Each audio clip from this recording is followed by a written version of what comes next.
I was 23 when I married Stephen, the man I thought would give me forever. Instead, I gave him everything. I paid his tuition, raised our kids alone, and worked 2 jobs so he could become a doctor. I skipped meals so he could eat. And the day our sacrifices finally paid off, he looked me dead in the eye and said, "You're holding me back." He walked away with his degree. He thought he was leaving his wife. He didn't know he was creating the woman who'd make him regret every step he took away from her. Stay with me.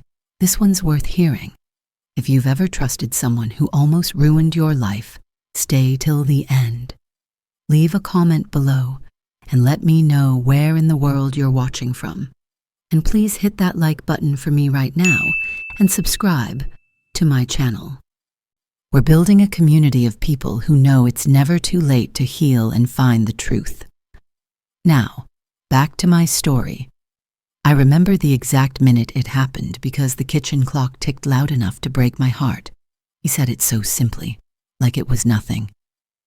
"Linda, you're holding me back." He didn't even look up right away. He just kept cutting into his salmon, the kind sprinkled with herbs we never could afford when he was in school. I still had my cafeteria badge on, my hair tied in a messy bun, the smell of bleach on my hands. I thought maybe he was joking. I even laughed a little, waiting for him to say he didn't mean it. But then he put down his fork, sighed like I was an inconvenience, and said, "You wouldn't understand, Linda. I'm not the same person I was in med school. I've grown." The way he said grown cut through me, because I realized he was right. He had grown, just not toward me. I sat there frozen while he talked about different circles and expectations, words that didn't belong in our old life. He said he needed space. I kept nodding like I was listening, but inside I was screaming. All I could think about was the years I gave him, the double shifts, the nights I fell asleep on the bus, the birthdays I missed because I was cleaning some stranger's office so his tuition got paid on time. And now he was telling me I was holding him back. When he left the table, I stayed sitting. I couldn't even cry. The dishes were still warm. The kids were playing in the living room. Emma humming one of those little songs she makes up. Jacob building something with his Legos. Life didn't stop. It just kept moving like nothing happened. But something in me cracked wide open. I felt invisible in my own home. That night, I climbed into bed beside him. He scrolled through his phone, the glow lighting up his face. When I turned, he tilted the screen away. He thought I didn't notice, but I did. My stomach turned. I didn't ask. I just stared at the ceiling, counting the faint lines in the plaster. For the first time in 12 years, I felt like a stranger in my marriage. I thought about all the ways I had loved him, not with flowers or big words, but with sweat, with time, with every dollar I never spent on myself. Back then, we dreamed together. He'd whisper, "Once I'm a doctor, everything will be easier." I believed him. Every late night at work, every second job, every skipped meal, I believed it was for us. But us had turned into him. The next morning, I got up early like always, made breakfast, packed lunches, ironed his shirt. Not because I wanted to, but because routine was the only thing keeping me from falling apart. He walked out in his crisp white coat, kissed my cheek like everything was fine, and drove off. I stood at the window until his car disappeared. Then I sank to the floor and just sat there. No tears, no yelling, just silence. Later that day, I started paying attention, really paying attention. His new cologne, not the one I bought. The gym membership he suddenly renewed. The late nights that turned into emergency cases. It didn't take long for the pattern to show. One night I found a restaurant receipt in his jacket pocket. 2 dinners, a bottle of wine, a date. I held that slip of paper so tight it wrinkled in my fist. I felt anger, yes, but more than that, I felt free from the lie. I didn't tell him what I knew, not yet. I wanted to be sure of what I was doing, so I smiled when he got home, cooked dinner, laughed when he told half-hearted stories. But in my mind, I was making plans, quiet plans. I wasn't going to beg him to stay. I'd already begged life enough times just to keep us fed. This time I'd fight differently. That night, After the kids were asleep, I sat at the kitchen table with my old laptop. The screen flickered like it was as tired as I was. I typed divorce lawyers near me and stared at the search results. My hands were shaking, but not from fear, from relief. For the first time in years, I was doing something for myself. I thought about Emma and Jacob upstairs. They deserved a mother who respected herself, not one who lived in someone else's shadow. Before shutting down the laptop, I looked around the kitchen. The walls still had tiny crayon marks from when the kids were toddlers. The fridge hummed softly, the same one I bought secondhand when Stephen was still studying anatomy. Everything in that room had a story. Every scar, every dent, and every story led back to me holding this family together while he became the man he always wanted to be. Now it was my turn. The next morning, I woke up different, calmer, focused. I poured him coffee, handed him his lunch, and watched him walk out again. Only this time, I wasn't watching a husband. I was watching a man who had no idea the woman he thought was weak was about to turn his perfect world upside down. He wanted freedom, he'd get it.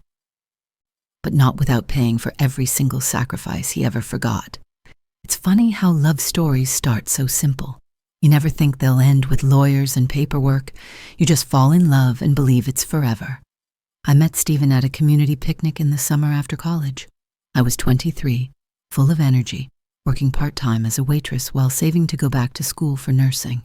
He was the quiet one sitting under a tree, reading a medical book like the world around him didn't exist. I remember teasing him, asking, "Don't doctors ever take a break?" He looked up, smiled that gentle smile that used to melt me, and said, "Not when they're broke students." That's how it started. A smile, a small joke, and two people trying to make something of themselves. He told me he wanted to become a doctor so he could make a difference. I told him I just wanted a life that felt safe.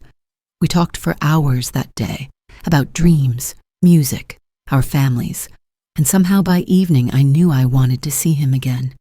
He was kind, humble, and always looked me in the eye when he spoke. Back then, that was enough. The first few years of our marriage were good, simple, but good. We rented a tiny apartment above a laundromat. The walls were thin, and the ceiling leaked when it rained, but it was ours. We couldn't afford a couch, so we sat on pillows and watched old shows on a tiny TV someone gave us. Stephen studied late into the night, and I'd sit beside him reading nursing books I borrowed from the library. I thought we were building our future together. When I got pregnant with Emma, we didn't have much, but we had each other. I still remember the way he held my belly and whispered, "One day, I'll give you everything you've ever wanted." That sentence became my fuel. Every time I was tired or scared, I'd hear those words again. Then medical school got harder. He started spending longer hours at the hospital, and I started picking up more shifts to make ends meet. When Jacob came along, we barely had time to talk. I worked days at the diner and nights cleaning offices. Sometimes I'd fall asleep in my work clothes. I missed birthdays, school meetings, even Emma's first steps. I'd come home, and Stephen would tell me what I missed like it was no big deal. But it was. It broke me a little each time. I didn't notice when the distance started, maybe because I was too busy trying to keep everything from falling apart. He'd come home tired, complaining about professors and exams, and I'd listen quietly, rubbing his shoulders, trying to be supportive. I didn't have time to think about my own dreams anymore. My nursing degree stayed on hold. I told myself I'd go back once he graduated, but deep down, I knew I was already giving up pieces of myself to keep his dream alive. One night, I came home after my cleaning shift, and he was sitting at the table surrounded by books. He looked exhausted. I placed a bowl of soup in front of him, and he didn't even look up, just said, "Thanks," without meeting my eyes.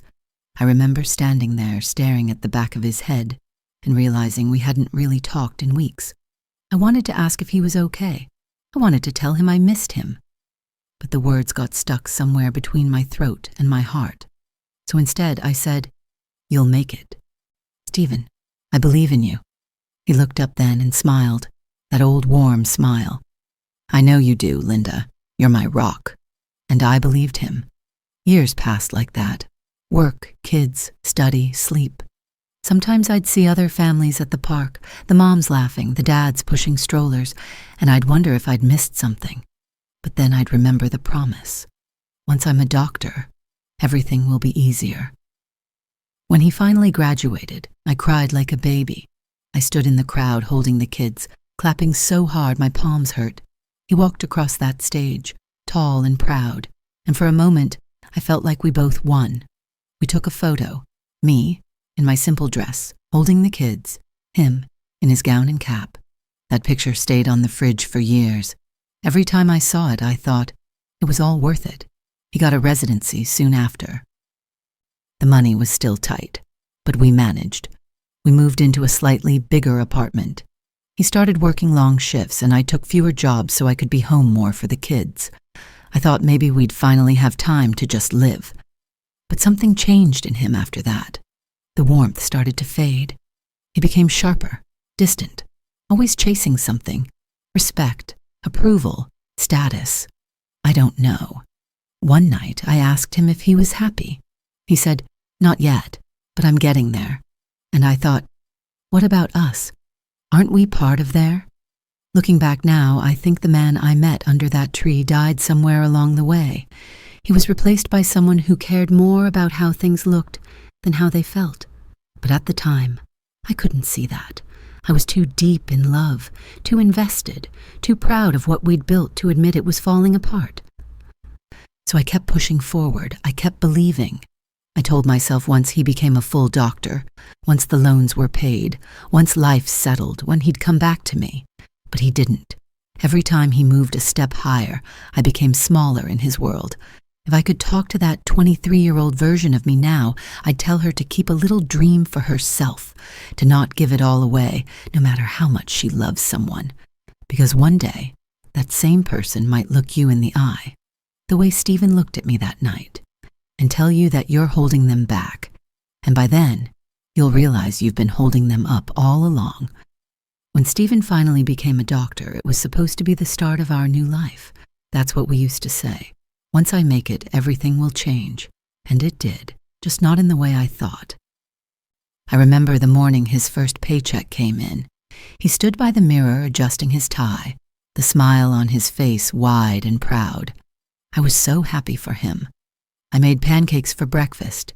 The kids were running around the kitchen, and for the first time in years, the air in the house felt light. I thought, this is it.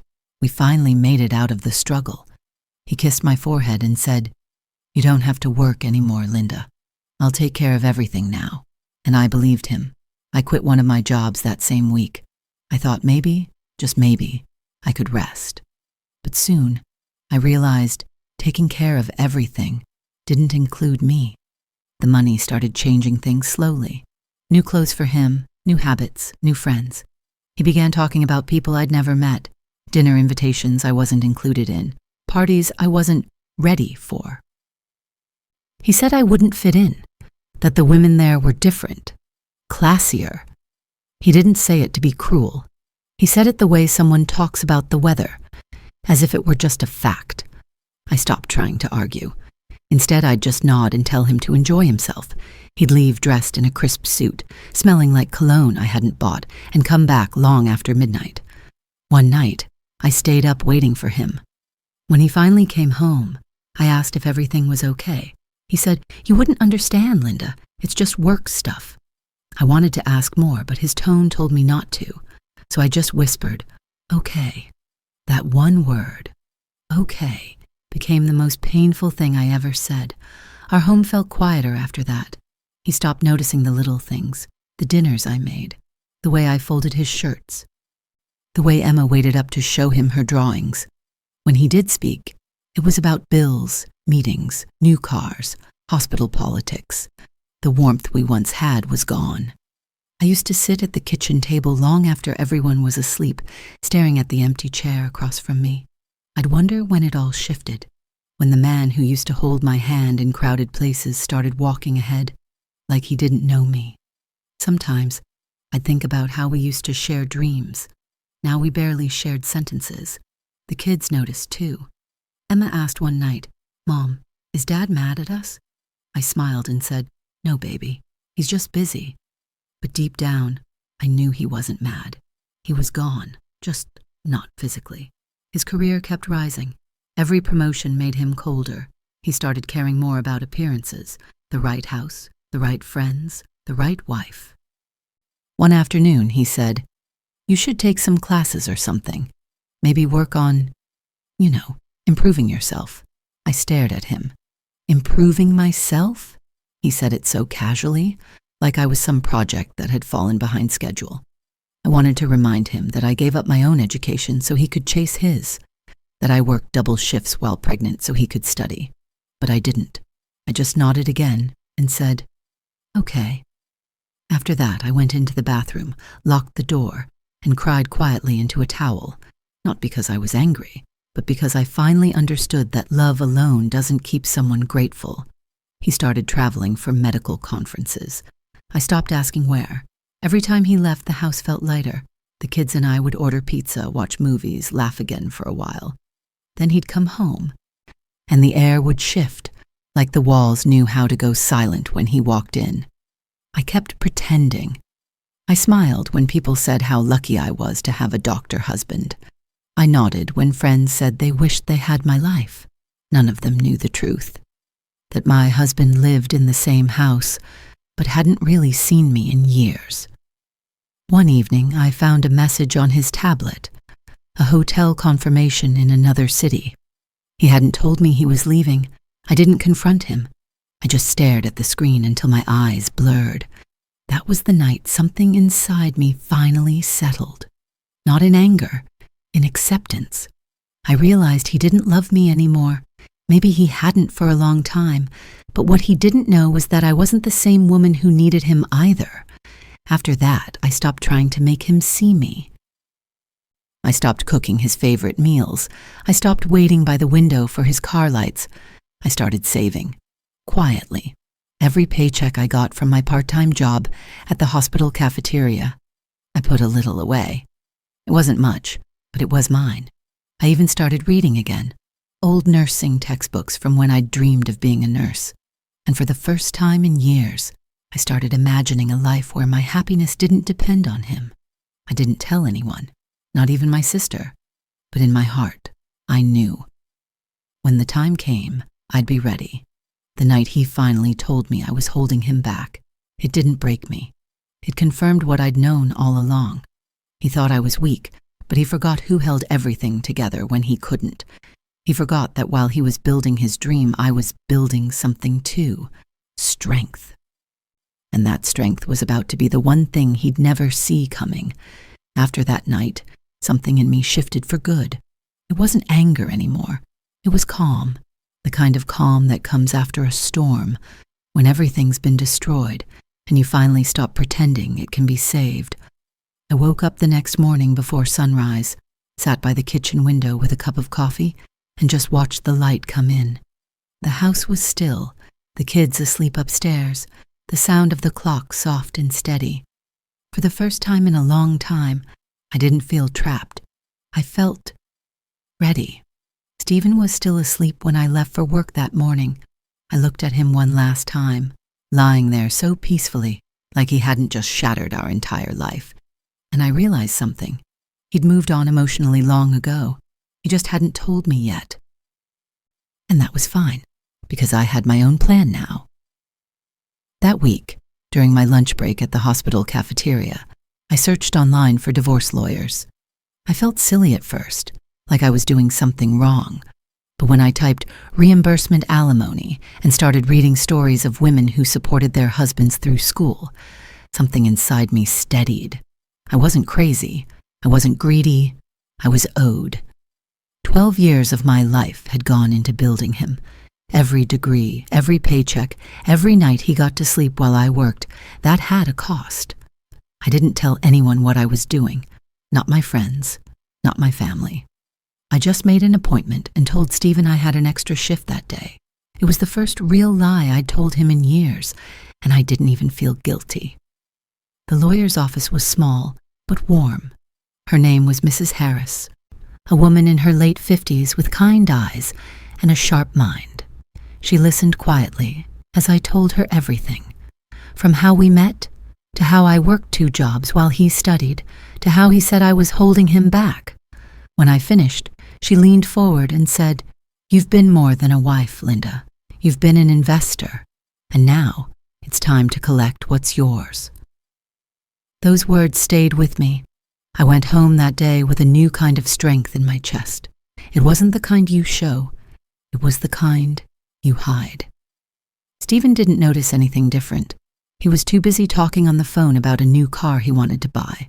I just nodded, smiled, and said, "That sounds great."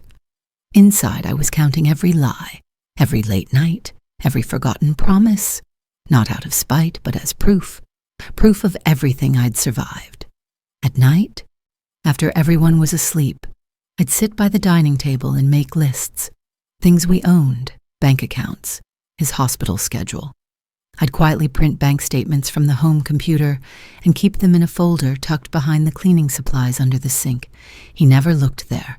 Every time I added another paper, I'd whisper to myself, "One day, you'll thank me for this, Linda." The kids started noticing the silence between us. Emma was 11 by then, too smart for her age. One night she asked, "Mom, are you and Dad fighting?" I smiled and said, "No, sweetheart. Sometimes people just stop talking as much." She looked at me for a moment and said, "But you still love him, right?" That question sat in my chest for days. Did I? I think a part of me always would. Not the man he'd become, but the boy who once studied under that tree, who promised me the world. But love without respect turns into something else, something that hurts. So I told her the truth. "I'll always care about your dad, but love needs 2 people, not 1. She nodded like she understood, and maybe she did. Kids see more than we think. Weeks passed, and I kept pretending.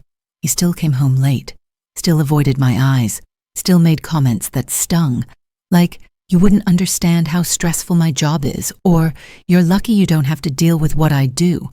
I'd just nod and sip my tea, thinking, "You have no idea what I deal with every day. You just never cared to ask." Then one evening he mentioned selling the house, said he wanted a fresh start closer to the city. That was my warning bell. I knew what that meant. He was preparing his own exit. That night, after he fell asleep, I sat in the living room and looked around at everything we'd built. The pictures, the toys, the worn-out couch we bought with our first real paycheck. It all meant something to me, but nothing to him anymore. And that's when I made my decision.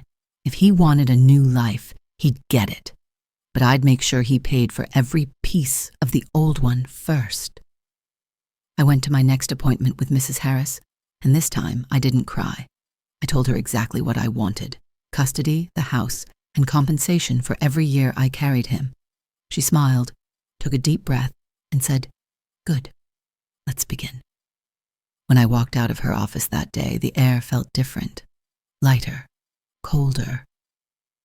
But it was the kind of cold that wakes you up, that reminds you you're still alive. For the first time in over a decade, I wasn't just Stephen Caldwell's wife. I was Linda, and Linda was finally taking her life back. After that day in Mrs. Harris's office, I started living 2 lives. In one, I was still the quiet wife, cooking, smiling, doing laundry, pretending everything was normal. In the other, I was a woman preparing for war. It felt strange at first. Every smile I gave him, every good morning, every dinner I set on the table, all of it became part of the act. He had no idea that behind those calm eyes, I was collecting every piece of paper, every statement, every lie he ever told. Mrs. Harris told me, "Don't move too fast. Men like him don't notice quiet women until it's too late." And she was right. Stephen was too busy shining in his new world to notice me taking back mine. The first thing I did was open my own bank account. It was a simple account at a small credit union near the hospital where I worked. I deposited a little every week from my cafeteria shifts, sometimes only $50, sometimes less. But every time I saw that number grow, even by a few cents, I felt stronger. It wasn't about the money. It was about the control. At home, I became more observant. I started checking the mail before he did, noting down any new bills, any letters from his hospital. I wasn't snooping. I was protecting myself. He still thought I was the same woman who looked the other way, but I wasn't. Every time he lied, I took mental notes. Every time he left for a conference, I marked the dates. One night, I found a dry cleaning receipt for a woman's dress tucked into his coat pocket. The name wasn't mine, and neither was the size. I didn't cry this time. I just placed it neatly in the folder with the rest of the documents. Evidence wasn't emotional. It was power.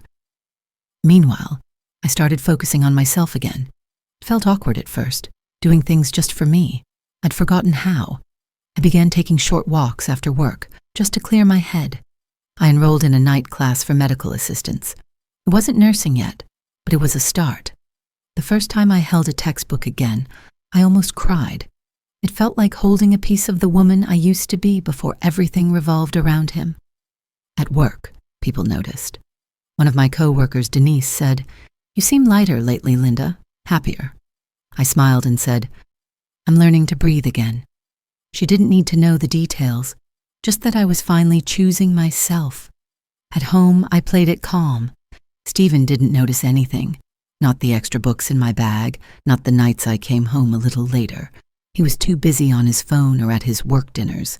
Sometimes I'd sit across from him at dinner and wonder how two people who once shared everything could now share nothing but silence. The kids were growing fast. Emma had started middle school, and Jacob was in his last year of elementary. They filled the house with laughter and noise. The only reason I didn't lose my mind. I tried to protect them from the tension, but children always sense more than we think. One night, Jacob asked, "Mom, why do you and Dad talk like you're strangers?" I didn't know what to say, so I told him, "Sometimes grown-ups forget how to talk, but that doesn't mean we stop caring." He nodded, then hugged me tight. "I love you, Mom," he said. I held him longer than usual. In that moment, I promised myself, no matter what happened next, I'd make sure my kids never paid the price for their father's choices. Weeks turned into months. My folder grew thicker, my confidence stronger. Mrs. Harris and I met quietly every few weeks. She taught me how to document everything. Expenses, transactions, his sudden gifts to himself. I learned that truth doesn't need to shout. It just needs to be written down. At home, Stephen started acting even more distant. Maybe he could sense something shifting, or maybe he was too lost in his own world to notice mine. He came home one evening and said he'd be traveling for 2 weeks. Some conference in Chicago. He barely looked up when I asked what day he was leaving.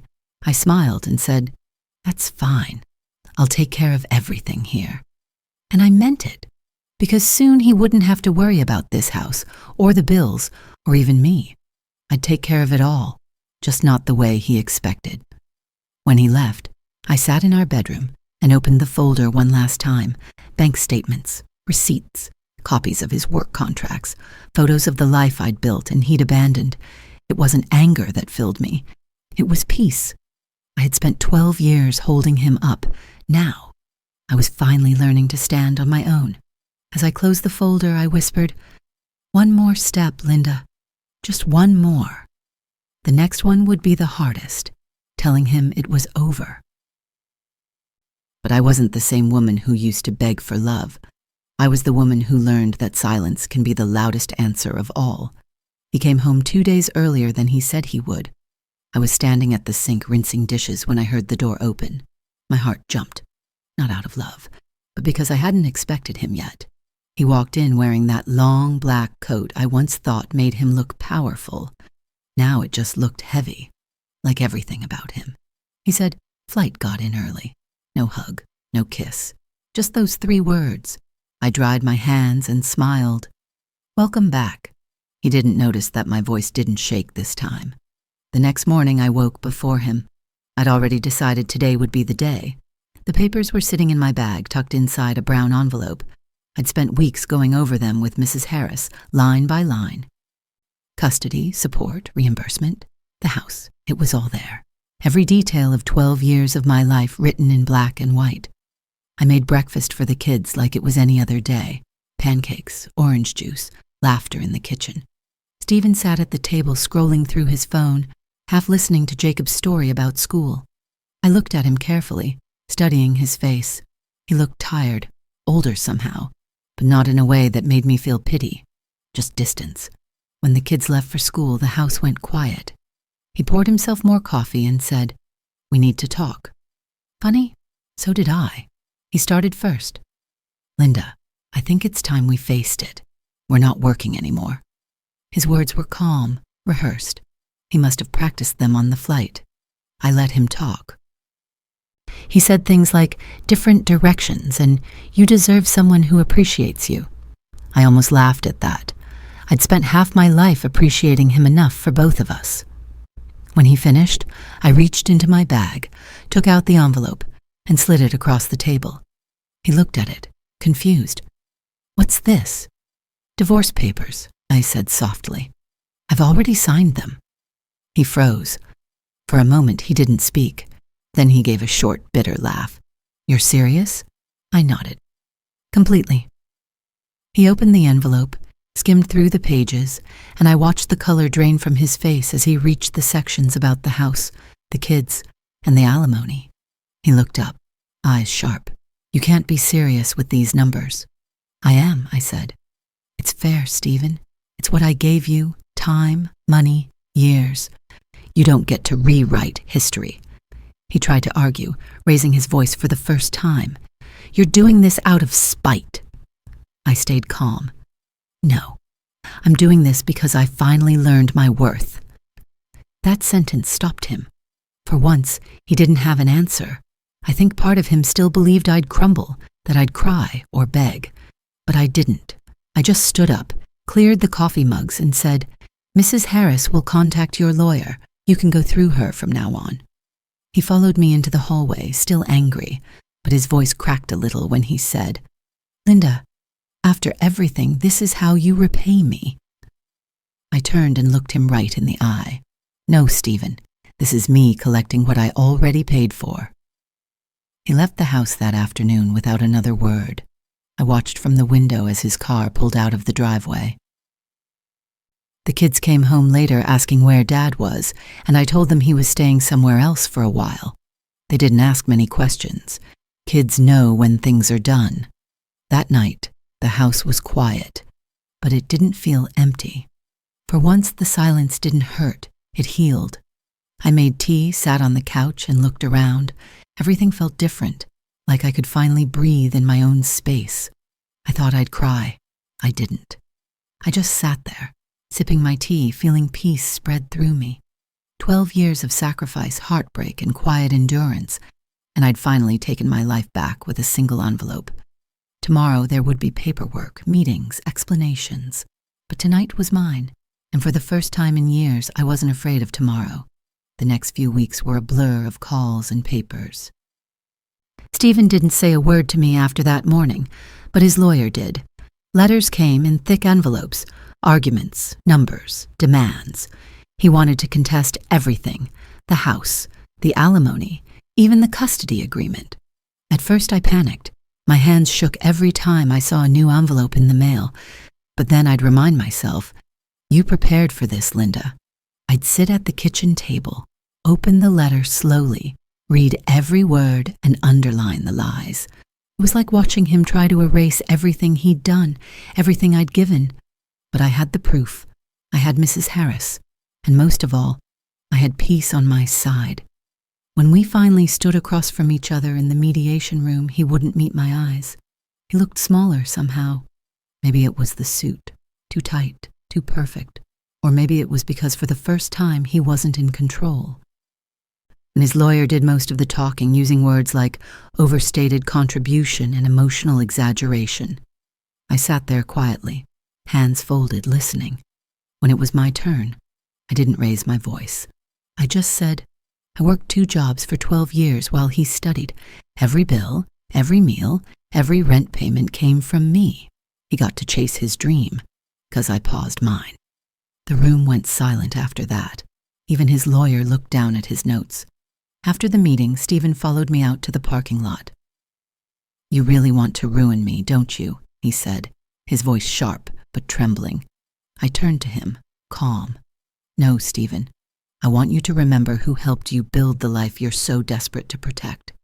He opened his mouth like he wanted to argue, but nothing came out. For the first time, I saw something in his eyes that looked like regret, but it came too late. I got into my car and drove away, hands steady on the wheel. The kids felt the tension even though I tried to keep it from them. Emma would ask if Dad was mad, and I'd just say, he's figuring things out. I started cooking their favorite meals again. Mac and cheese, chicken soup, pancakes for dinner on Fridays. The house didn't feel broken anymore. It felt honest. Some nights, after the kids went to bed, I'd sit outside on the porch and think about everything I'd lost and everything I was starting to gain. I wasn't rich. I wasn't free yet. But I had something better. Peace. Real peace. The kind that comes when you stop explaining yourself to people who never listened. A few months later, the court ruled in my favor. 40% of his earnings for 15 years, full college funds for the kids, and the house in my name. Mrs. Harris called to tell me the news, and I cried quietly on the phone, not out of victory, out of relief, out of exhaustion. When I hung up, I sat in the same chair where Stephen once told me I was holding him back. The irony made me laugh through my tears. I whispered, "You were right, Stephen. I was holding you up. Now you can stand on your own." That night, I slept soundly for the first time in years. No fear, no pretending, no more waiting for him to come home. Just me, my children, and the steady quiet of a house finally at peace. After the ruling, people thought I'd feel victorious. I didn't. Winning in court doesn't mean you walk out smiling.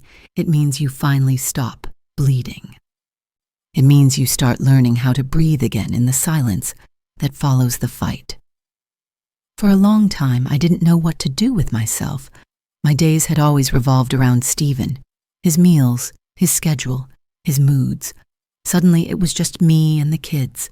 The first few mornings, I woke up expecting to hear his footsteps or the sound of his car leaving. Instead, there was quiet. It felt strange, almost heavy, but not in a bad way. It was freedom, soft, unfamiliar, but real. I spent the first week just cleaning. I went through the house room by room, clearing out everything that reminded me of him, his old ties, his books, that framed picture of us at his graduation. I didn't throw it away. I just put it in a box in the attic, along with the woman I used to be. When I finished, I stood in the living room and looked around. Finally felt like my home. The kids started to adjust faster than I did. Emma began painting again. She filled the house with color, sunsets, flowers, and once, a picture of the three of us holding hands. Jacob took up soccer seriously, and every Saturday, I sat on the sidelines cheering, even when he missed every goal. They smiled more now. There was no tension, no whispered arguments, no pretending. Just peace. One night, Emma said, "Mom, you laugh more now." I looked at her and smiled. I guess I do. It wasn't a loud laugh, just the quiet kind that comes from a heart slowly remembering what happiness feels like. I went back to school part-time. It wasn't easy, studying after years away, balancing the kids, and paying bills. But I was determined. I'd already spent half my life building someone else's dream. It was time to build mine. The first day of class, I sat in the back of the room, surrounded by students younger than my daughter. I felt out of place. My hands were shaking so badly I almost walked out. But then the instructor said something that stuck with me. "It's never too late to start where you stopped." Those words carried me through every long night, every exam, every moment of doubt. I studied while the kids slept, cooked while listening to lectures, and reminded myself that I was more than someone's ex-wife. I was becoming someone new. Stephen called a few times, mostly about the kids. He sounded polite but tired. Word around town was that his new relationship hadn't lasted long. Apparently, the woman left after realizing most of his paycheck went toward alimony and child support. I didn't take pleasure in that. Not really. I just felt done. He came by once to drop off the kids and stood awkwardly at the doorway. "You look good, Linda," he said. "Thank you," I replied. It was true. I'd lost the dark circles under my eyes, started wearing colors again. even got a new haircut. But it wasn't the outside that changed. It was my peace, my strength. He looked around the house and said, "It feels different in here." "It is," I said softly. "It's home now." He nodded slowly, like he understood what that meant. Then he left. I closed the door behind him, and for the first time, I didn't cry. Graduation day came sooner than I thought. The kids sat in the front row cheering while I walked across that stage in my nursing gown. The applause wasn't loud, but it was the kind that fills your soul. I wasn't just Linda Caldwell, the woman who got left behind. I was Linda, the woman who stood back up.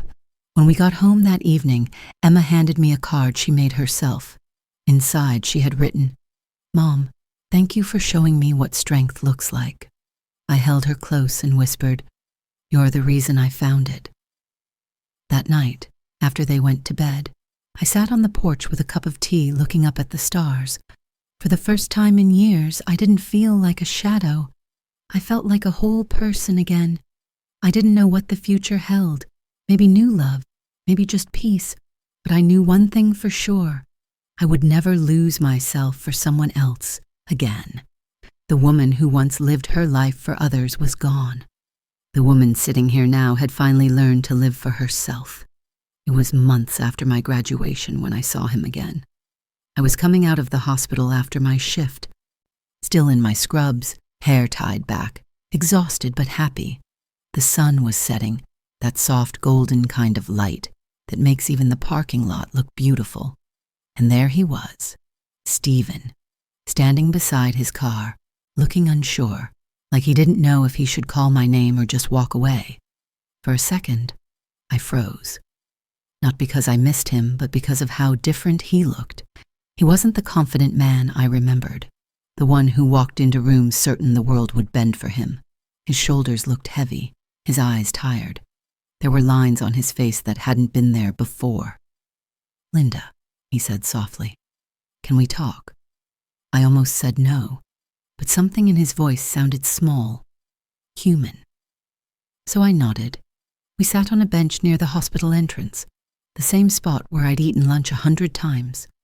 He kept glancing down at his hands, like he was afraid to look at me too long. "I heard you finished school," he said. "Congratulations." "Thank you," I replied. "I'm working here now, in patient advocacy." He smiled faintly. "You always did have a way of helping people." The words were kind, but they didn't land the way they used to. Once upon a time, hearing Stephen praise me would have melted my heart. Now it just felt distant, like a memory that didn't fit anymore. He sighed, rubbed his forehead, and said, "I just wanted to say I'm sorry for everything." I didn't say anything. I wanted to ask, sorry for what exactly? For leaving? For breaking me down? For making me feel small? But I didn't. Some things don't need to be spoken out loud. He kept talking, filling the silence between us. "I thought I was doing the right thing back then," he said. "I told myself I needed to grow, that you wouldn't understand the kind of life I was building. I thought love would come later, after success." He looked up then, and for the first time in years I saw regret in his eyes, real regret. "I was wrong," he said quietly. "I lost everything that mattered while chasing things that didn't. I listened, and part of me wanted to feel sorry for him. But another part, the stronger part, remembered the nights I cried myself to sleep, the mornings I worked until my body ached, the way he looked at me when he said I was holding him back. That part of me stayed silent. When he finished, I said gently, "Stephen, I don't hate you. I just stopped waiting for you to become the man you promised to be." He nodded slowly, his eyes glassy. "You're happier now," he said. "I am." And I meant it. After that, we sat in silence, just two people who used to share everything, now sharing nothing but a quiet goodbye. He stood up first. "Take care of yourself, Linda."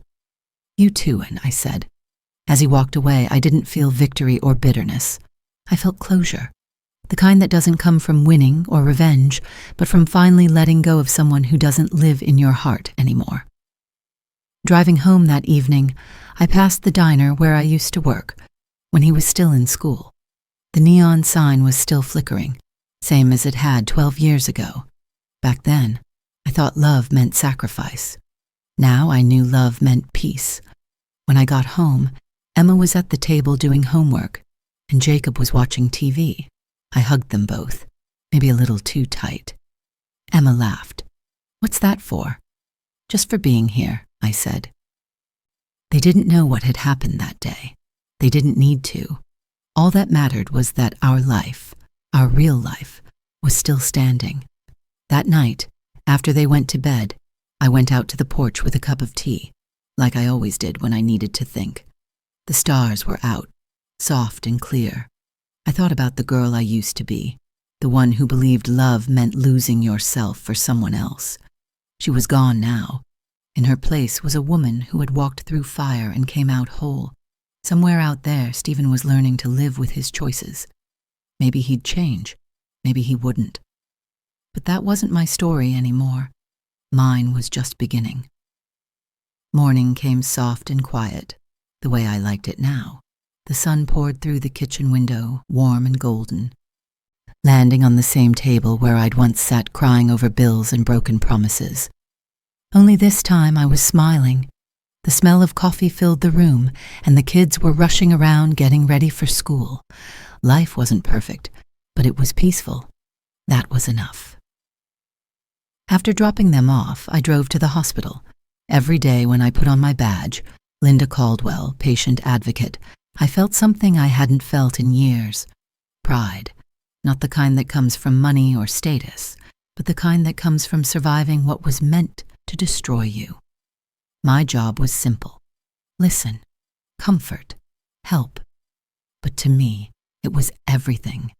It was a way of giving back the same care I'd spent a lifetime giving to everyone else, except now I chose it freely. When patients thanked me, I'd smile and say, "It's no trouble at all." What I didn't say was that every thank you felt like healing for the years I went unseen. At lunch, I sometimes sat outside on the hospital bench, the same one where Stephen and I last spoke, but it didn't hurt anymore. If anything, it reminded me how far I'd come. One afternoon, a nurse named Carla joined me. She was around my age, loud and kind-hearted, the kind of person who laughed with her whole chest. She asked, "You always sit out here alone, Linda. You should come out with us after work sometime." I almost said no out of habit, but then I stopped myself. "You know what? Maybe I will." She grinned. "Good. It's about time." That night I did go. Dinner with coworkers. Laughter that didn't feel forced. It felt strange at first, being part of something that didn't revolve around keeping someone else happy. But as the night went on, I felt lighter, freer. For the first time, I wasn't someone's wife or someone's mother. I was just me. A few weeks later, I found an old photo album while cleaning. Inside was our wedding picture. Me, in a simple white dress, Stephen holding my hand, both of us smiling like we knew what forever meant. I stared at it for a long time. I didn't feel hate or sadness, just acceptance. We were two people who started with love and ended with lessons. I closed the album and whispered, "Thank you for the journey." Then I placed it back on the shelf. Not hidden, not displayed, just resting where it belonged. Part of my story, but not my future. Emma and Jacob were thriving. Emma had joined her school's art club and started selling her paintings online. Jacob was captain of his soccer team and always running through the house, full of life. Seeing them happy was all the proof I needed that leaving was the right choice. One evening, as I helped Emma with her homework, she said, "Mom, you seem different lately." I smiled. "How so?" "You just smile more. You look lighter." I laughed softly. "That's what happens when you stop carrying what's not yours." She didn't completely understand, but she hugged me anyway.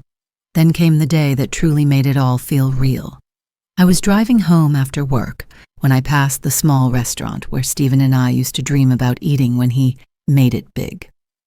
Out of curiosity, I pulled over. I went inside alone, sat at a table by the window, and ordered dinner for one. The waiter smiled, asking, "Expecting anyone else?" No, I said, smiling back. Just me. As I sat there, sipping my drink, watching the world outside, I realized something. For years, I'd built my life around someone else's plans. I'd waited, sacrificed, hoped. But that night, for the first time, I wasn't waiting for anyone. I was living. When I finished eating, I paid the bill, walked out into the cool evening air, and took a deep breath. The streetlights flickered, the world kept moving, and I walked with it. Not behind anyone this time, but forward, on my own. The past was part of me, but it no longer defined me. I wasn't the woman who was left behind. I was the woman who got up, rebuilt, and found peace in her own name. And for the first time in my life, that was enough. It was a slow Saturday morning, the kind I used to dream about when life was nothing but noise and exhaustion. The kids were still asleep, sunlight spilling across the living room, and the smell of coffee drifting through the air. I sat by the window with my journal, something I'd started keeping after the divorce. I didn't write about pain anymore. I wrote about peace, about small joys, Jacob's laughter, Emma's new painting, the first time I looked in the mirror and actually liked the woman staring back. I wasn't the same Linda anymore. I still had scars, yes, but they didn't hurt the way they used to. They were reminders that healing isn't about forgetting. It's about learning to live beautifully, despite what broke you. A few months into my new job, a woman came to the hospital one afternoon. Mid-30s, quiet, nervous. Her husband was in surgery, and she looked like she hadn't slept in days. I sat beside her in the waiting room, introduced myself, and offered her some water. She said softly, "He's all I have. I don't even know who I am without him." Her words hit deep. I knew that feeling too well, the one where love turns into survival. I placed a hand over hers and said gently, "You'll find yourself again. I promise. One day you'll wake up and realize you were always enough, even before anyone else noticed it." She looked at me, eyes wet, and whispered, "Do you really believe that?" I smiled. "I do, because I lived it." That was the first time I ever shared a piece of my story with someone else, and it felt right, like my pain had finally found a purpose. As the weeks passed, I started volunteering at a local women's center. It wasn't fancy, just a small space where women could talk, get advice, or find resources. The first time I stood in front of them, my hands trembled. But then I remembered every night I sat alone, thinking no one understood, and I spoke from that place. I told them, "You can rebuild. You can start over at 40, 50, 60. You can walk away from what breaks you and still find joy waiting somewhere down the road." When I finished, a few women hugged me, some crying quietly, and in that moment, I felt something I hadn't felt in years. Purpose, the kind that doesn't need anyone's permission. One evening, after a long shift, I stopped by a cafe near the hospital. I ordered tea and sat near the window, flipping through my journal. That's when a man approached my table. "Excuse me," he said, holding a cup. "Is this seat taken?" He was around my age, maybe a little older, with kind eyes and a tired smile that looked familiar. The kind of tired that comes from living, not just working. I hesitated, then said, "No, go ahead."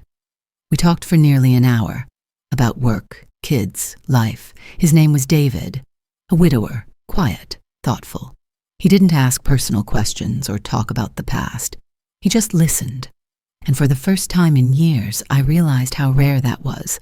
When I left, he said, "It was nice talking to you, Linda. Maybe I'll see you again." I smiled. "Maybe you will." I didn't feel butterflies or rushes of excitement.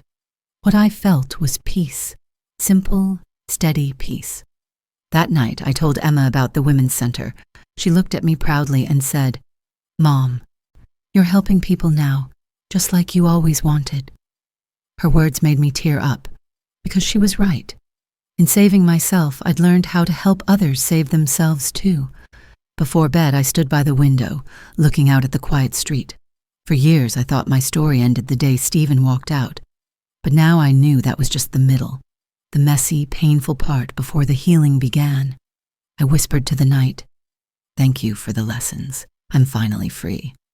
I didn't need revenge anymore. I didn't need validation or apologies. I had peace, purpose, and a future that belonged only to me. And as the wind moved gently through the trees outside, I knew I'd come full circle. It's been 5 years since the day I handed him those papers. 5 years since I sat across the table and told the man I once loved that I was done carrying a life that only weighed me down. And now, sitting here in my small backyard, surrounded by flowers Emma planted, I can finally say it. I'm at peace. The kids are grown now. Emma just got accepted into art school. Jacob is talking about studying sports medicine, of all things. Every time I watch them laugh together, I see all the things I once feared they'd lose. They didn't. They turned out strong, kind, and full of hope.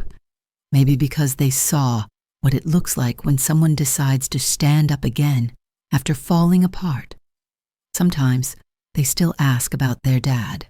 I tell them the truth, that he loved them, that he made mistakes, and that life has a way of teaching us things the hard way. They visit him sometimes, and I'm glad they do. He's still their father, but he's no longer my story. I still work at the hospital, still help people every day. Some come in broken, not just in body, but in spirit. And when they talk, I listen. I don't rush to fix them. I just remind them that they're stronger than they think. That pain isn't the end. It's proof that you're still alive. A few months ago, I was asked to speak at a conference for women in healthcare. I almost said no. Then I remembered the woman I used to be. The one who whispered to herself in the dark, "You can't do this." So I said yes. Standing on that stage, looking out at hundreds of faces, I felt my heart thump softly, not with fear, but with gratitude. I told them my story. The waitress who worked 2 jobs so her husband could chase his dream. The wife who got left behind. The mother who built herself back up, piece by piece. And when I finished, the whole room stood up. It wasn't about applause. It was about being seen, really seen, for the first time in my life. Afterward, a young woman came up to me. Tears in her eyes, she said, "I thought it was too late for me to start over." I held her hand and said, "It's never too late. The only time it's too late is when you stop believing you deserve better." I saw myself in her, scared, tired, and on the edge of giving up. And in that moment, I realized something. Everything I went through had a purpose. It wasn't to break me. It was to build me into someone who could help others find their own way out. Sometimes when I sit alone in the evenings, I think about Stephen. Not with anger, not even with sadness, just acceptance. I heard he moved to another city, remarried briefly, then divorced again. I don't wish him harm. I don't wish him back. I just hope he found the peace he once thought he'd find without me. Life has a way of coming full circle.